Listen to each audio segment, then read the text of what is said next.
Friends, welcome back to my channel. അപ്പോൾ ഇന്ന് ഞാൻ ഒരു ബോക്സ് ഒക്കെ ആയിട്ടാണ് വന്നേക്കുന്നത്. അപ്പോൾ ഞാൻ ഇക്കാക്കുന്ന ഇന്ന് കട ബർത്ത്ഡേ ആയിരുന്നു. അപ്പോൾ ഇക്കാക്ക് ഗിഫ്റ്റ് കൊടുത്ത ഒരു പെർഫ്യൂം. അപ്പോൾ ആ പെർഫ്യൂം അടിപൊളി പെർഫ്യൂം ആയിരുന്നു. അതുകൊണ്ടാണ് നിങ്ങൾക്ക് കൂടെ കാണിച്ചു തരാമെന്ന് വെച്ചത്. അപ്പം അൽമാജിദ് ഊദ് അന്ന് തോന്നുന്നു പ്രൊണൗൺസിയേഷൻ എനിക്ക് കറക്റ്റ് അറിയില്ല. ഞാൻ പറയുന്നത് തെറ്റാണെന്നുണ്ടെങ്കിൽ ഒരു കമന്റ് ബോക്സിൽ പറയാട്ടോ കറക്റ്റ് പ്രൊണൗൺസിയേഷൻ. അപ്പം ഈ ഒരു പെർഫ്യൂമാണ് ഞാൻ വാങ്ങിച്ചേക്കുന്നത്. അപ്പം ഞാൻ നിങ്ങൾക്ക് കാണിച്ചു തരാം ഗൈസ്. ഞാൻ തുറന്നു. അപ്പോൾ ഇതാണ് ആ ഒരു പെർഫ്യൂം. അപ്പം ഞാനിത് ഓപ്പൺ ആക്കി കാണിക്കാം. അപ്പോൾ ഗൈസ് ഇതാണ് ഒരു പെർഫ്യൂം. അടിപൊളി പെർഫ്യൂം ആട്ടെ. ഞാൻ ഫസ്റ്റ് ടൈം അത്രയും വിലയെന്ന് വെച്ചാൽ എന്നെ കൊണ്ട് ഇത് വാങ്ങിക്കാന്ന് പറഞ്ഞാൽ അത്യാവശ്യം എക്സ്പെൻസീവ് ആണെന്ന് എനിക്ക് തോന്നി. അതുകൊണ്ട് ഞാൻ നിങ്ങൾക്ക് ഇവിടെ കാണിച്ചു തരാമെന്ന് വെച്ചാൽ ചിലർക്ക് എക്സ്പെൻസീവ് ആയിരിക്കില്ല, നിങ്ങൾ കണ്ടിട്ടുണ്ടാക്കി ഇതാണോ എക്സ്പെൻസീവ് എന്ന് നിങ്ങൾ ചോദിക്കുമായിരിക്കും. ഇവിടെ എനിക്ക് ഇതിനൊരു 230 റിയാലായി കേട്ടോ.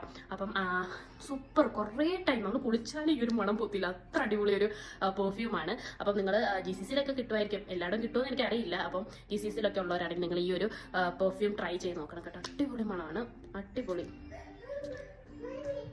മണം കേട്ടോ. അപ്പം